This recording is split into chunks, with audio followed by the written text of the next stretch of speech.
ایران امریکہ جنگ نہایت important phase میں داخل ہو گئی ہے، جہاں ٹرمپ روز ٹویٹ کر کے کہتا ہے کہ ہم یہ جنگ جیت گئے ہیں، لیکن دوسری طرف ایران ان سے بات کرنے کو بھی تیار نہیں ہے۔ اور اب بیک ڈور ڈپلومیسی سے ایران کو اپروچ کیا گیا ہے، تو ایران نے اپنی 3 شرائط ان کے سامنے رکھی ہیں۔ نمبر 1، ایران کہتا ہے کہ ہمارے جائز حقوق کو تسلیم کیا جائے، اور وہ کیا ہیں کہ ہم پر لگی پابندیاں دور کی جائیں، ہم خود اپنی مرضی کی حکومت بنائیں، ہم اپنے ملک کے فیصلے خود کریں، ہمیں تجارت کرنے کا حق ہو، ہمیں تیل ایکسپورٹ کرنے کی پوری اتھارٹی ہو۔ اور دوسری بات ایران نے کہی کہ جنگ کا جو نقصان ہوا ہے ایران کا، اس کے انفراسٹرکچر کا، وہ بھی سب اپنا امریکہ ہی بھرے۔ تیسری شرط ایران نے رکھی ہے کہ وہ کہتے ہیں کہ مستقبل میں ہمیں یہ گارنٹی دی جائے کہ کسی بھی جارحیت کے خلاف مضبوط بین الاقوامی گارنٹی ہمارے پاس ہونی چاہیے کہ ہم پر آئندہ کسی قسم کا حملہ نہیں کیا جائے گا، اور اس کے ساتھ ساتھ کہ مڈل ایسٹ سے تمام امریکی اڈے جو ہیں وہ ختم کیے جائیں۔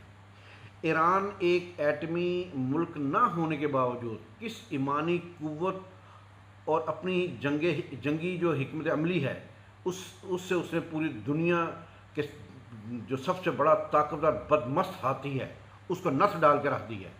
کیا ہم ایٹمی قوت ہونے کے باوجود اتنی بہادری دکھا سکتے ہیں؟ اور رہی صحیح کسر جو ہے علی لاجرانی نے پوری کر دی ہے۔